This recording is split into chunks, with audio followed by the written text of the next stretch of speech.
And you around? I didn't need to put your spotlight on.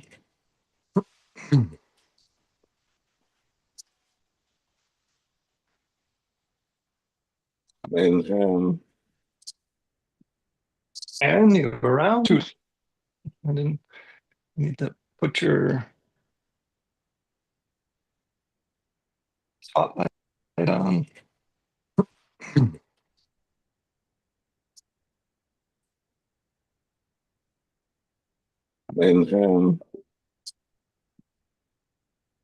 And you around? I didn't put your Hello. Number Pronto. nine. I keep hearing nine, myself. Number 9. I hear myself on delay. And you around? You ready? We'll do better next week. Indeed. And It has to be better. Live stream has started. what? Live stream is on. Oh, you gotta communicate, man. Shit, there's no.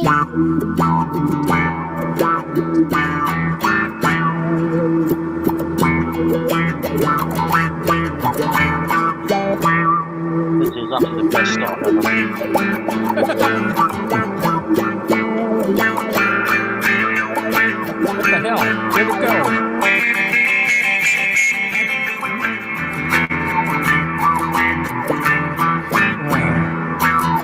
Sorry. Let's try it again.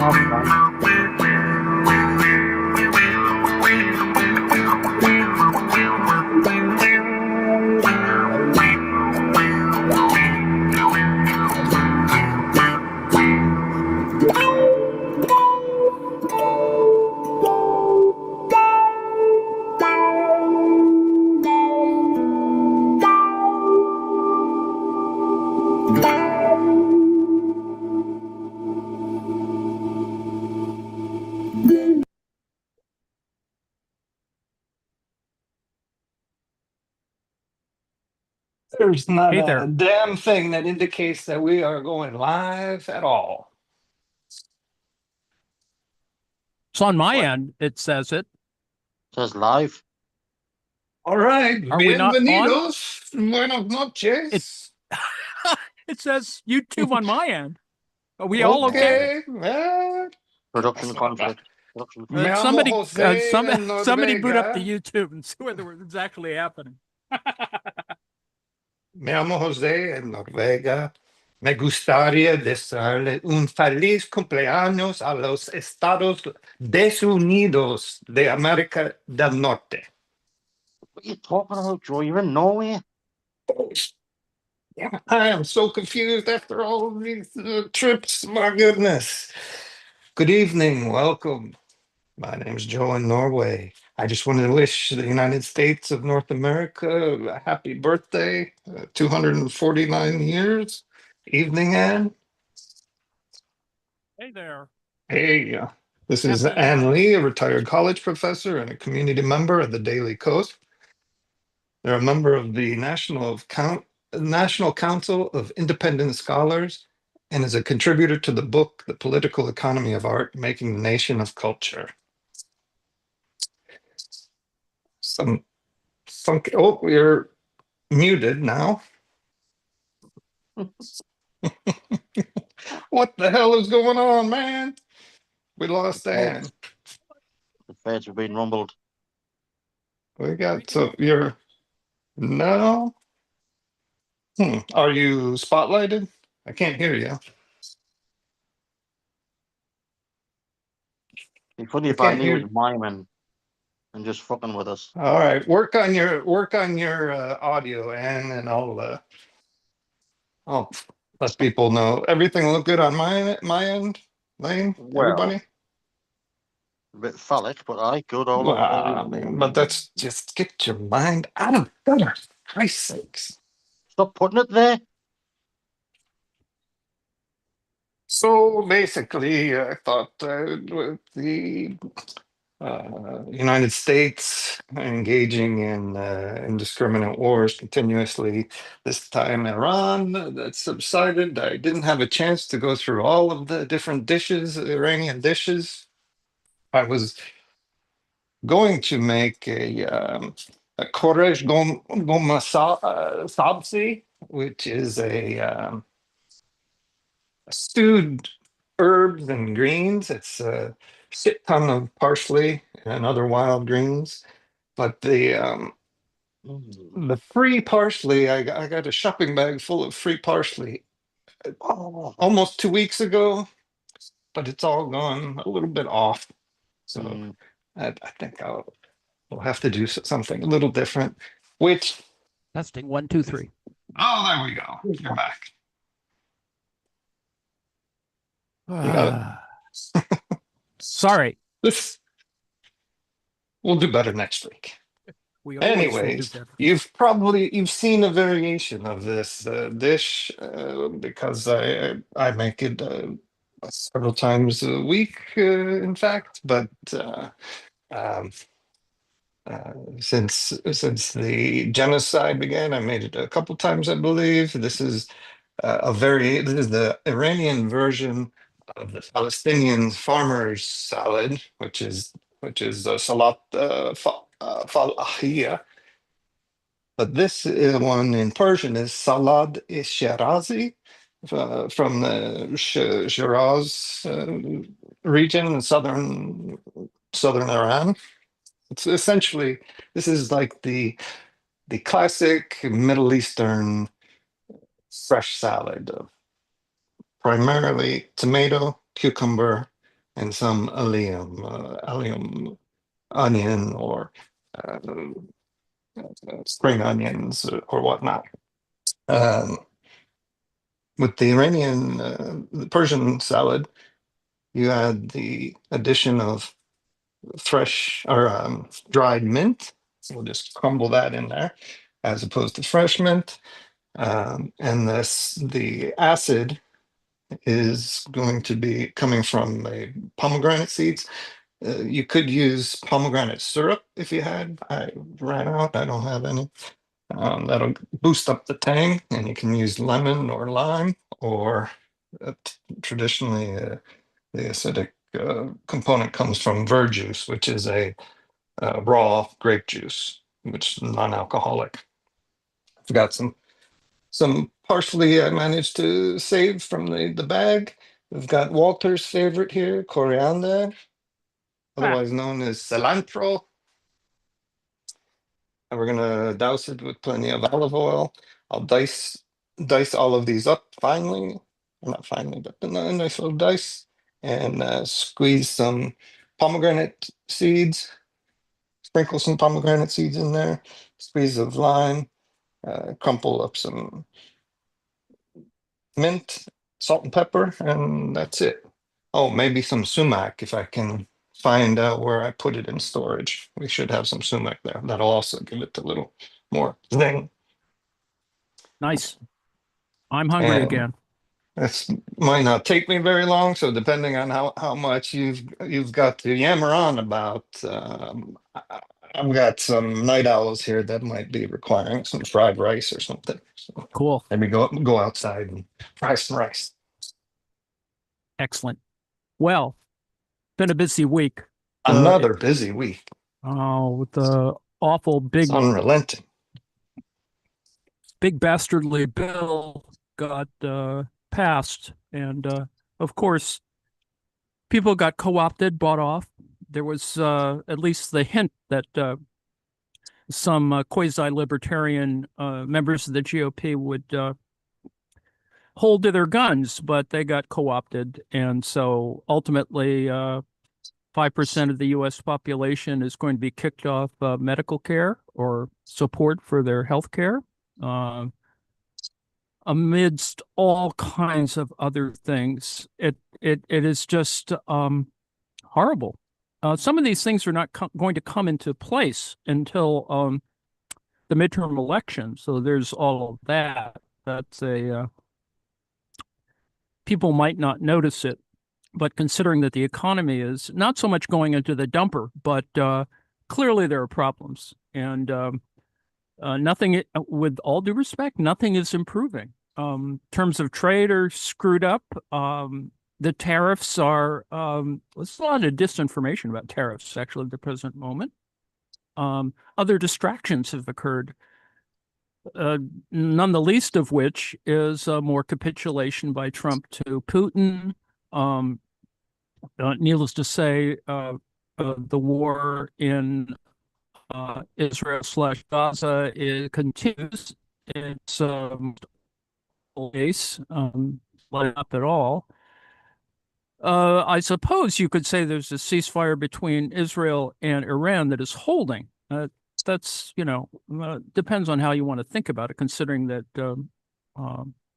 special forces from Israel have been doing monkey business behind the Iranian line. So there's a whole nother side to this story. So it's much more complicated on that score.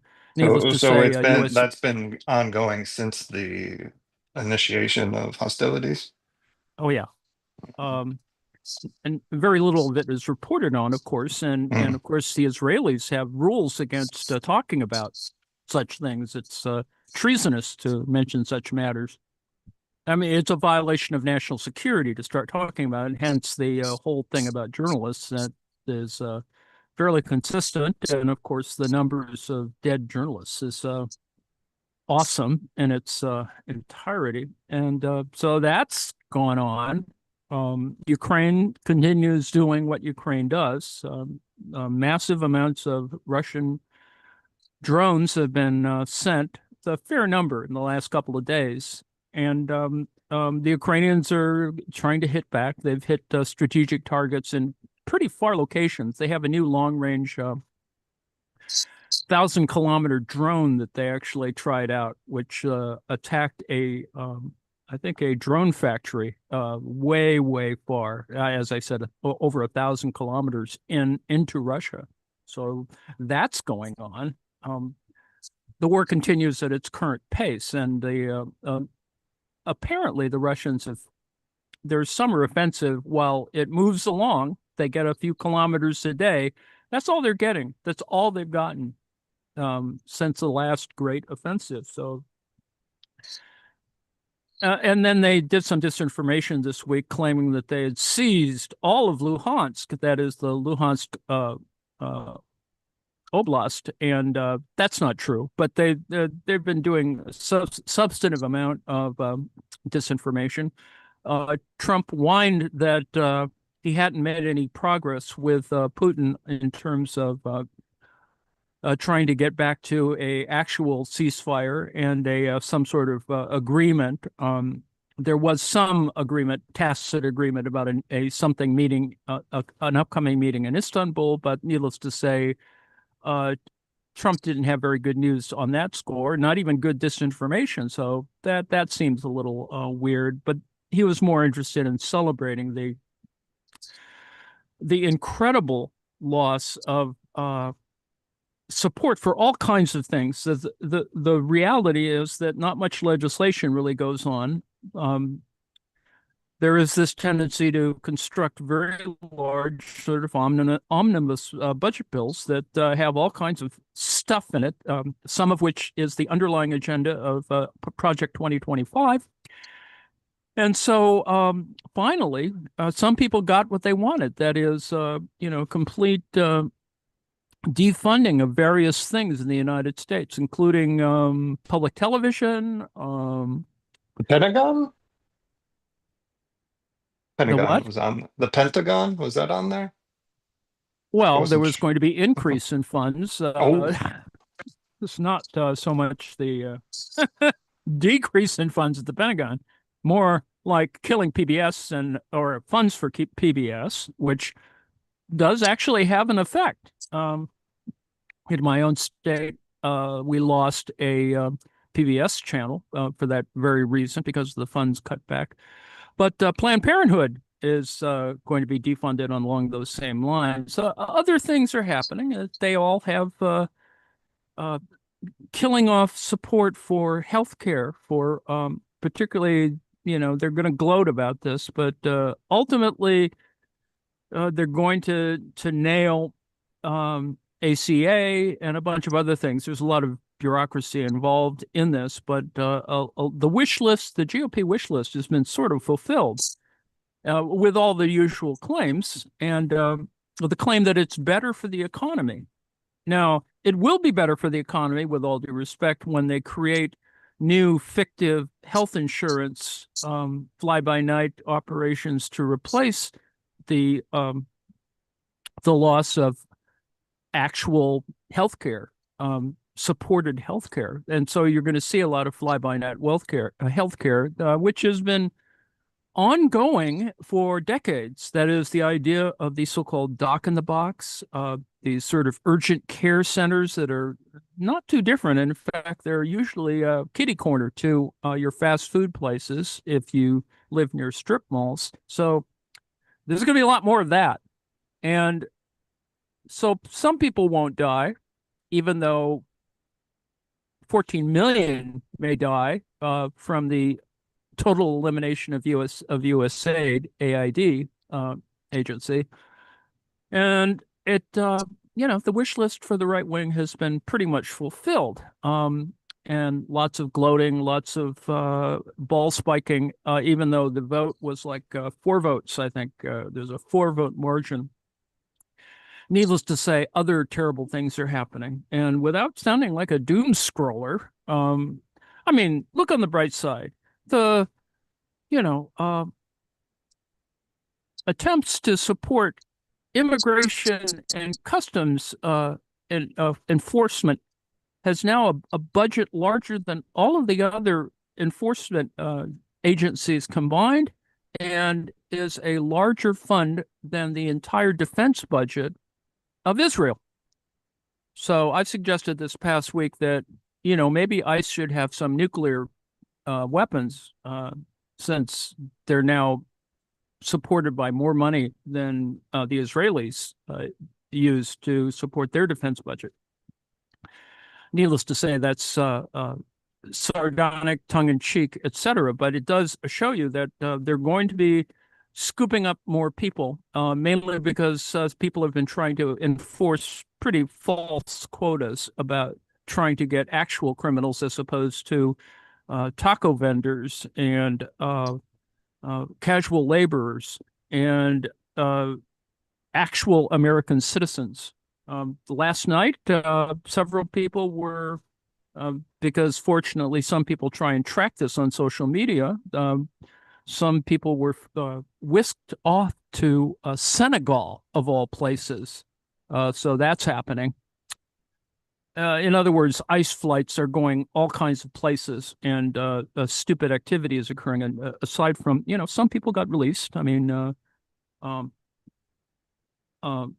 it is problematic. However, I mean, if you're going to be locked up for 100 days, not seeing your child get born, and all those sorts of things, it is about the cruelty as opposed to about everyday life. And I think that's the key. Republicans want to stay in power. They want to suck up to Krasnov, alias AKA Trump, and that's kind of where we are. People are kowtowing in all kinds of ways. The few people who actually had some kind of principle, albeit right-wing libertarian principles, even allowed themselves to be co-opted. It's unclear, obviously, what the deal was, but that's the whole thing about transparency in government. So that happened. Now, that was counterbalanced with some other kinds of activity, some of which seem a little on the poignant side, or maybe perhaps prosaic, but the minority leader, Hakeem Jeffries, decided to do and beat the record, which I didn't realize that the floor record was somewhere around 7 hours plus, and he beat it 8 hours something or other. Not that these kinds of ideas are good records, needless to say. And Lee Jeffries is, of course, pretty soft-spoken, although he did obviously makes some pretty clear accusations about Republicans and the speaker, et cetera, et cetera. So if that's a bright spot, I guess that is. Otherwise, it turned out that, Trump got his way. He got them to, and it was arbitrary and capricious, obviously.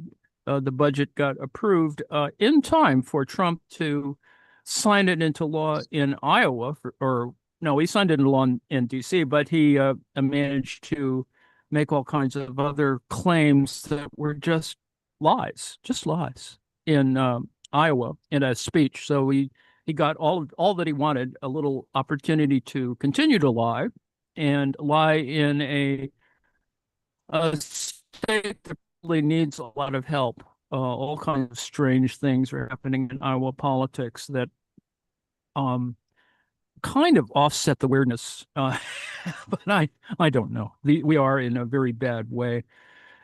Since there's been some fallout, not very much, when people remind other people that right-wing crazies assassinated a former speaker of the Minnesota State House. They were buried this past week, so there's a lot of commemoration for that. Needless to say, no consoling comments from the White House on these matters, and the divisions increase or continue. Needless to say, their storms are driving up the southeast coast. The first hurricane or first storm hit the so-called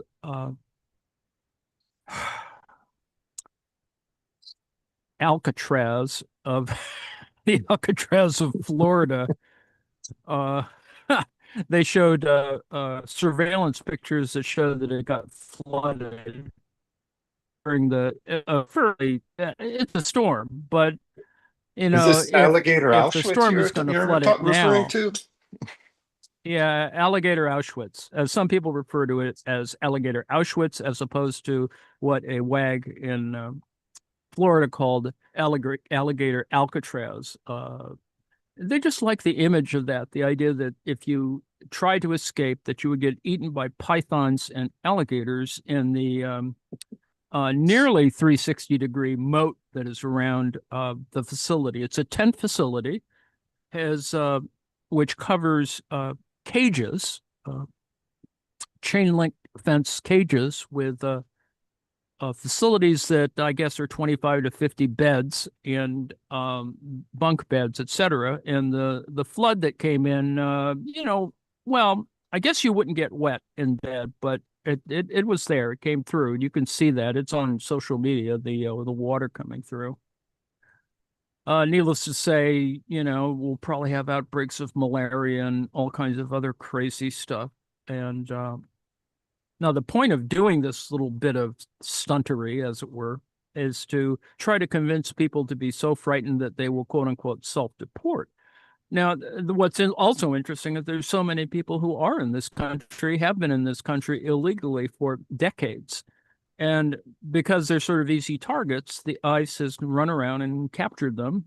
And some of them, a couple, have died for a variety of reasons, but in custody. And whether we're going to make a big stink about this, I really hope we will, because it's just cruelty, unconstitutional, clearly about stunts and not about the claim that the actual criminals were going to be captured. And so it's just odd where we are now. Needless to say, there's a lot of other background issues, whether California really has control of its own National Guard, whether the claim today that Trump wants the same kind of alligator Alcatraz thing, alligator Auschwitz, in other states. He's made some demand that this be constructed in a broad range of places. Now, note the history of this goes back to things like, America has always had concentration camps. That is, concentration camps going to the origins of concentration camps. It's just that they were called different things at different moments. And so officially, though, concentration camps become more official relative to World War II. But the reality is, of course, many people have been incarcerated for immigration or migration-related matters. People who were thought to be subversive were deported. Emma Goldman, for example. It's not a new thing. And specific exclusion of specific ethnic groups has been attempted in for over a century. So this is not a new matter, all of these things. It's just that now it's become, one hates to think that it's become normalized, but detention centers and concentration camps are pretty much identical, and particularly if you use the actual practices of them going back to the Holocaust. So all of these things are there. And to see that some people sort of tacitly support it, in particular with the upcoming visit of Bibi Netanyahu is quite striking. That should be quite interesting, actually. So that's coming. And other matters, all kinds of other matters have occurred. As I may have mentioned last week, the Qatari gift to Donald Trump, however you want to legally define it, is being its conversion to an Air Force One, simply because Trump is wants a more regal, as it were, surroundings for him flying around to make stupid speeches.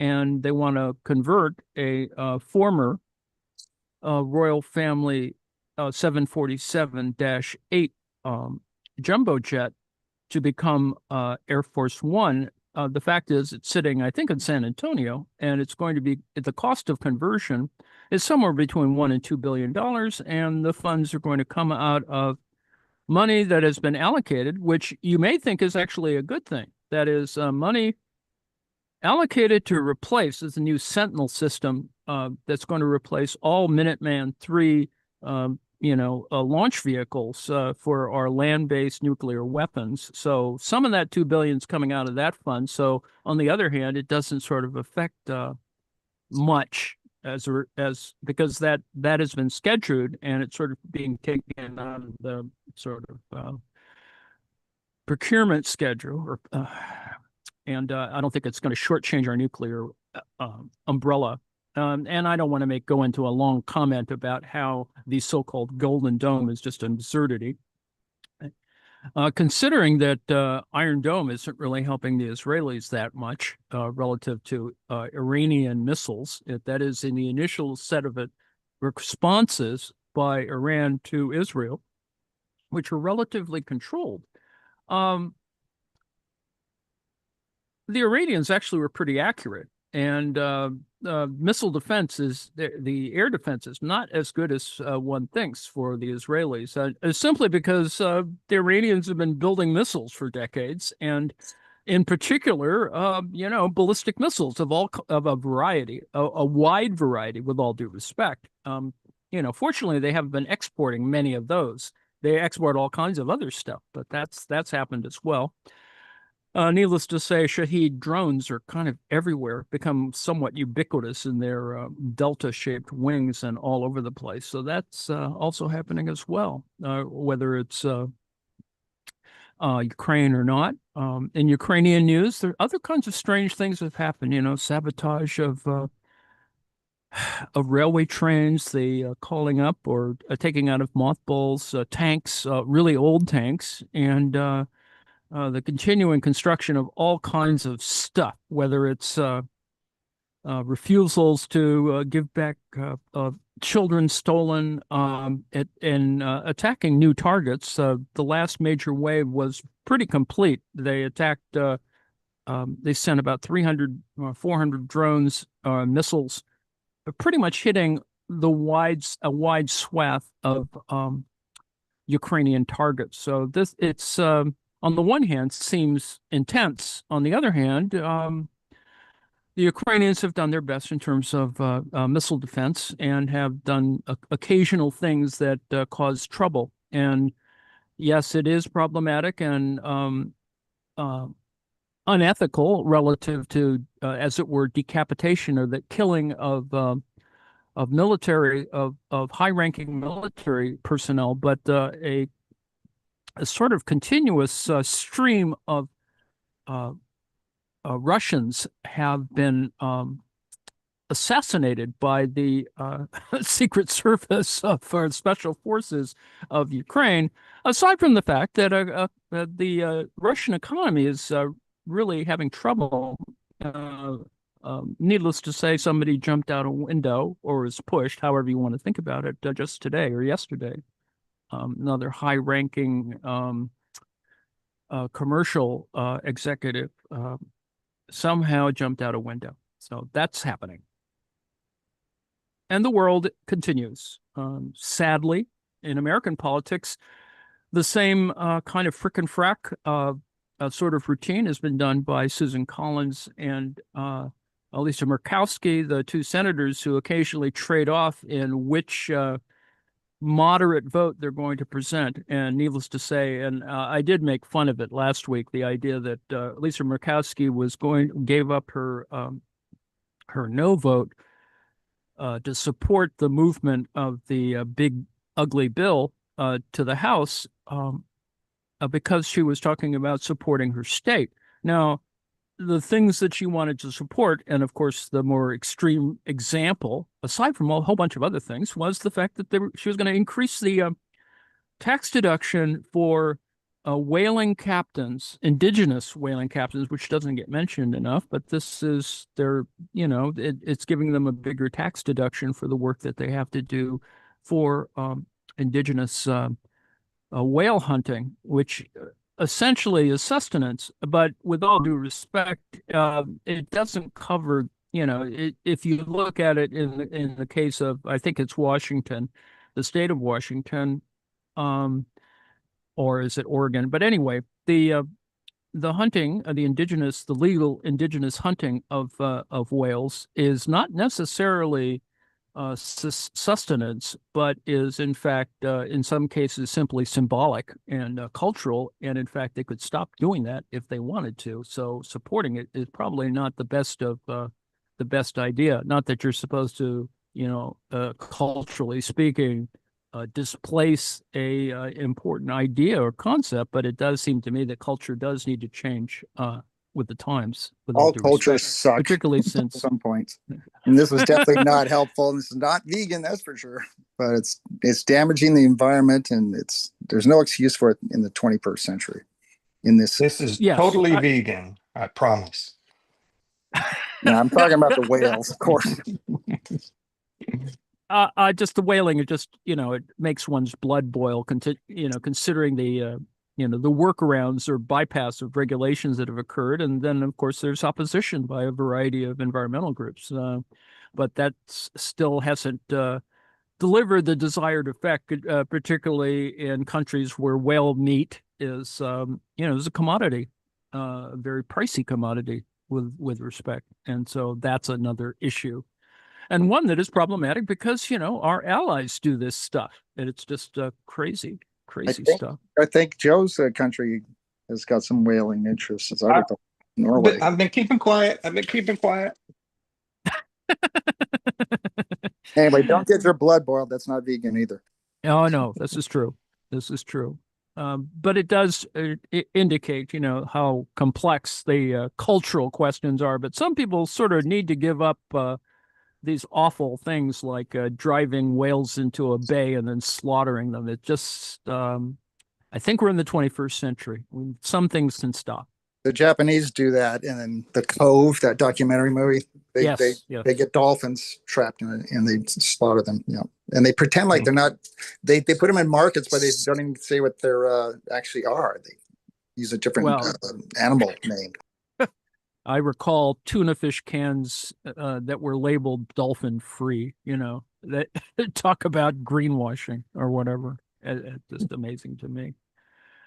So that's where we are this week. Lots of horrible things. The congressional thing, I think if one's optimistic, one can say that the GOP has essentially signed their warrant, while on the one hand, they've rewarded rich folks with continuing the Trump tax cuts.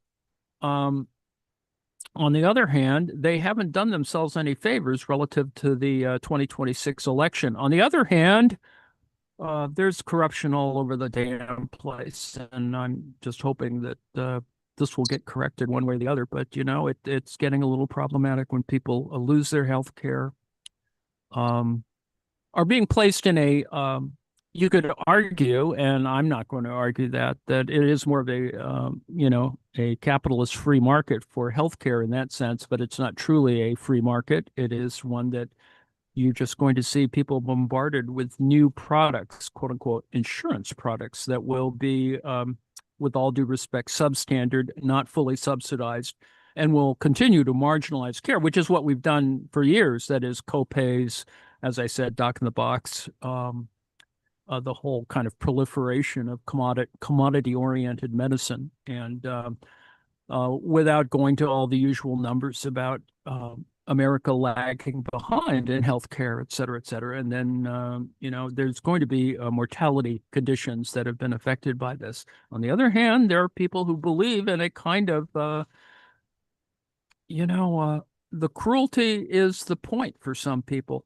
And particularly since it's driven by all kinds of difference, that is, you know, healthcare for people who have other conditions or issues are going to continue to be marginalized or else profited on in such a quote unquote free market situation. And, you know, the first start of this is, of course, insulin costs, you know, liberating the price controls or any kind of price agreements on pharmaceuticals and the like. But, you know, it can be entertaining, I suppose. You know, Trump at some moment is going to want to attack a foreign country. I mean, he already did it in the case of Iran, but places closer will likely get this treatment and or proxies. So that stuff's going on. It's not like it never goes on. It's always being planned. Well, I So heard there's that President Sheinbaum declined his offer to send in troops. Yes. Yeah, she resisted. Oh, yes, and she resisted also. I think she offered to send in Mexican troops over the border just to fuck with or screw with Trump. But anyway, which is something left over from Vicente Fox, who I think has aside from his other, you know, not so nice issues, he is a funny guy. And we could use more of that kind of humor, with all due respect, because he doesn't give a crap about what Trump thinks. So anyway, so yes, when you look at the maps of cartel control of Mexico, it's pretty significant. And so that never gets discussed adequately, I think. And that's part of the issue about whether you are going to rationalize military force over the border, which has you know, the path is there. Border crossings have been reduced. Deportations actually lag in the under the Trump administration than in prior administrations. He isn't even close to the Obama numbers. And yes, of course, you know, the fundamental issue is that deportations were very high during the Obama era, but wasn't given the same kind of attention, as it were, about solving the problem. And so the problem should be solved. That really looks appetizing, yummy, as they say. So comments, Joe, before we start talking about the schedule? Yeah, well, the process, the base components of this are tomato and cucumber.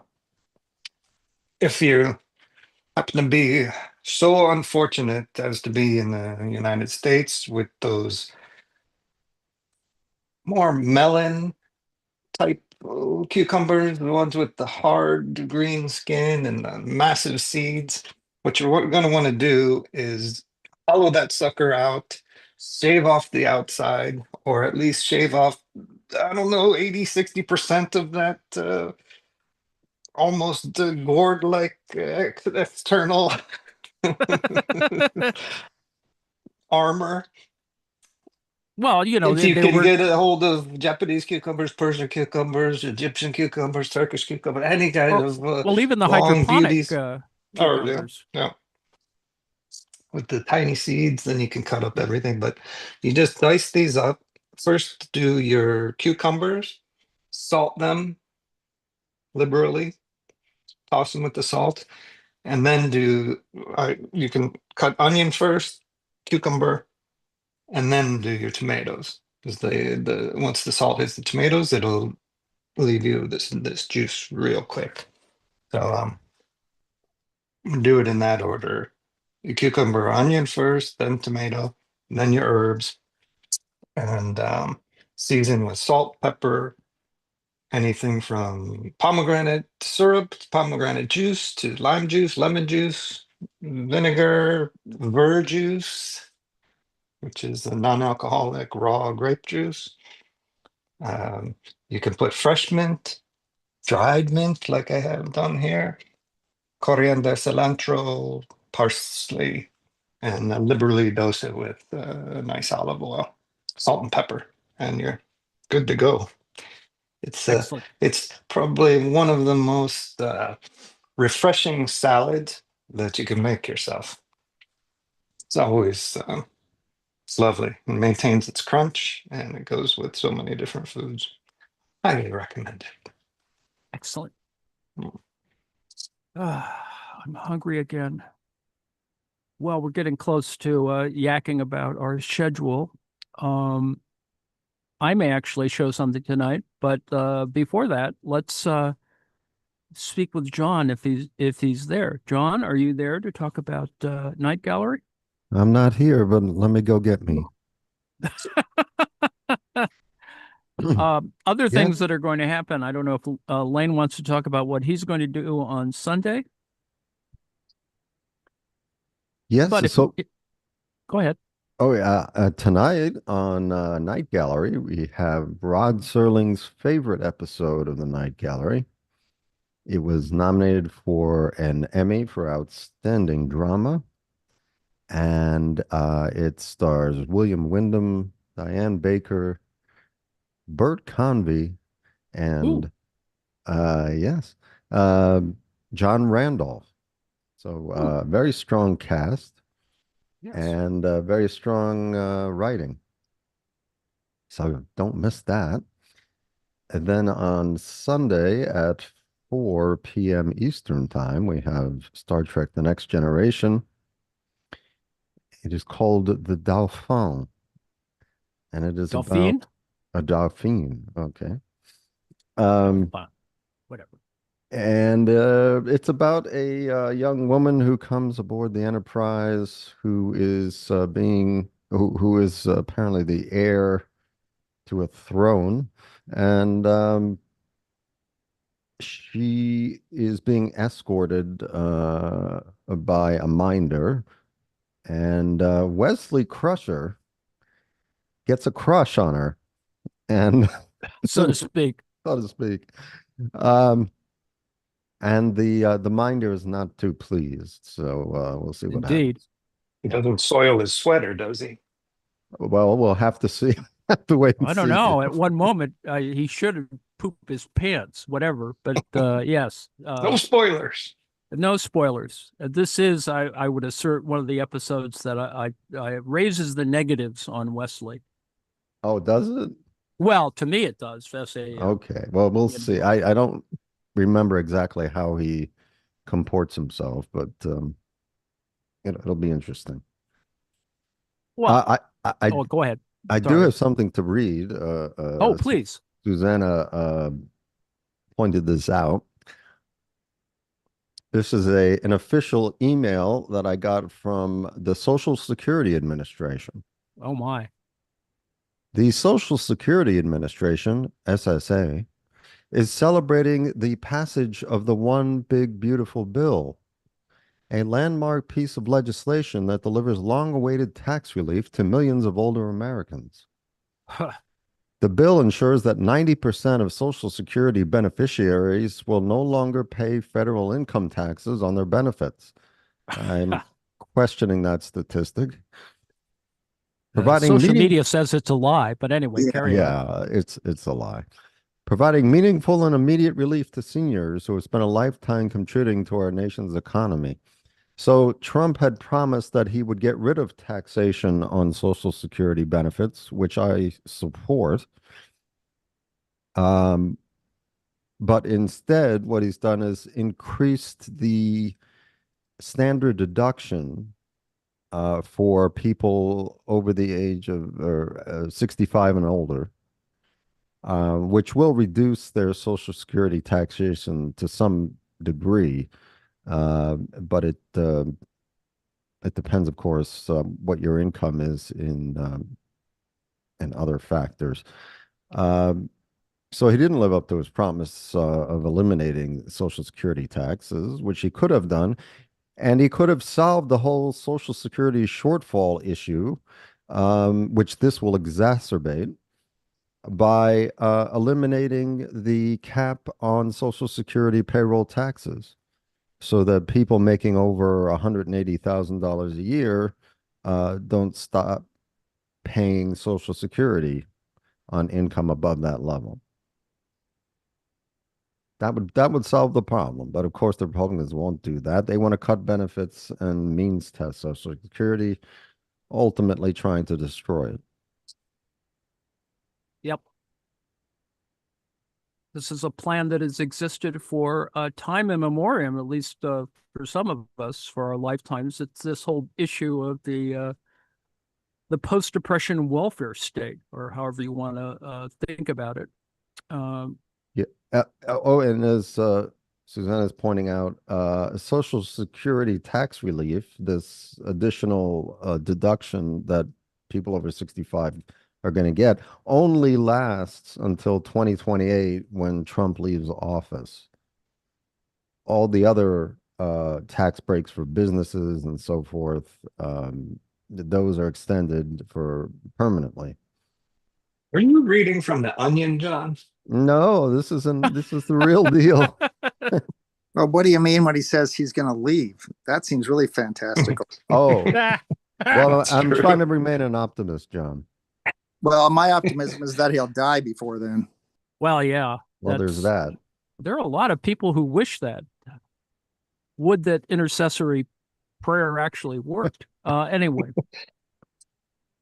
Apparently only for genital warts. Yeah, indeed. That's what The Onion says anyway.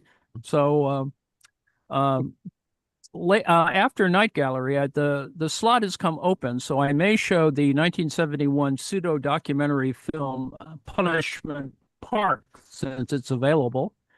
And it's a film, it's a pseudo-documentary, yes. It speculates what might have happened if Richard Nixon had enforced the McCarran Act against members of the anti-war movement, the Black Power movement, and the feminist movement, since that's sort of the next step after migrants being locked up. It's interesting because it is 1971. It comes at a pretty important time relative to American history. And that issue that I raised earlier about repression, government repression occurring, has always been a kind of option and was floated around. If some of you who may remember this, a lot of this was discussed at the even at the congressional level. There were efforts that started with suppression of the press, and because of quote unquote emergencies, and that's why we're here now.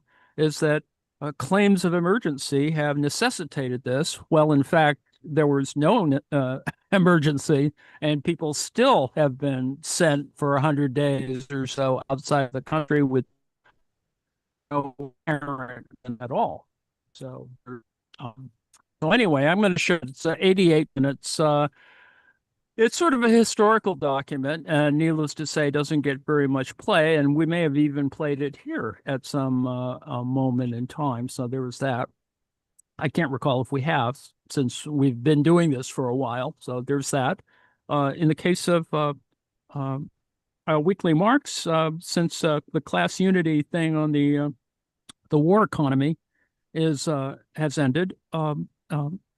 Weekly marks this weekend will be the sort of class notes for the the 2024 edition of Karl Marx's Volume 1 of Capital. And I know that may seem a little on the boring side, but if you've actually done the reading or can watch it while we go through it, it illuminates certain sections, and always a good idea to remind oneself of what's going on in that particular document. If those who weren't paying attention, last week we did a Wage, Labor, and Capital, the entire document, and which is actually quite useful considering how widely distributed it has been. So there's that. I must have not been paying attention because I was looking at the schedule for Class Unity and I read it correctly, and I still thought it was, even though it's July, still, and it said it ends in the end of June, still thought it was still continuing to go on. So the schedule is wrong. Sorry about that. Sorry about that. It's okay. If there's any early birds in the house on Sunday morning, I'm not exactly sure how early Eastern Standard Time, maybe 8, 9 o'clock, maybe 6. Suzanne will be up. Maybe we're up early around your time.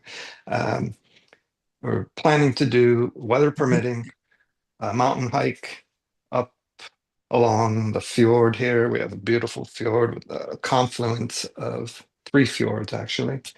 Right. And we'll try to get as high as we can go without falling over the cliff ridge and into the fjord. Sure, plan. I will tune in. I will definitely tune in. I'd like to plug something very quickly. Please. I do have, because we all had so much fun last week, serendipity, I aired a documentary about the comedy team of Mike Nichols and Elaine May. Yes. I have a much loved treasure and a timeless Black comedy from 1971, written and directed by the brilliant Elaine May, and it co-stars Elaine May and Walter Matthau. They are magnificent. They are at the top of their game, folks, and it's just too much fun. It's called A New Leaf. It's scheduled for 6 p.m. Eastern Time tomorrow night. And if you're on the West Coast, sit back and have a 3 p.m. matinee with us. I'd love to have everybody come. It's a wonderful film. It is a wonderful film. Sounds good.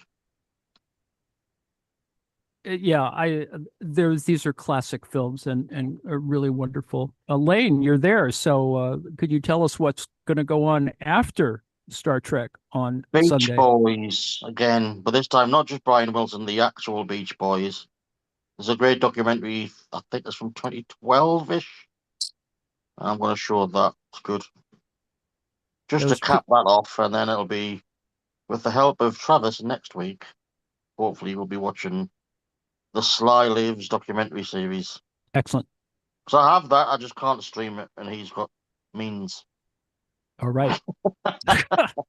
Could I ask for a make a suggestion to Lane for a future episode of his his show? Zamfir, Master of the Pan Flute. No. You can't even make a suggestion. He's a master. Not even. You can't even make a suggestion. I'm not even. I won't even. No. No, John. Zamfir. That's right in the realm of accordion music. I'm going to pitch my thing to Elaine again. Mike Bloomfield. Yes, I know. But it's not. Mike Bloomfield. Yeah. Yes, but I try. You may notice that. If you should notice this by now, I do things sort of stream of conscience. So if it's something that pertains to what I've just showed, or something has happened, and usually someone pegging out. I know. I'm just ribbing you. I know.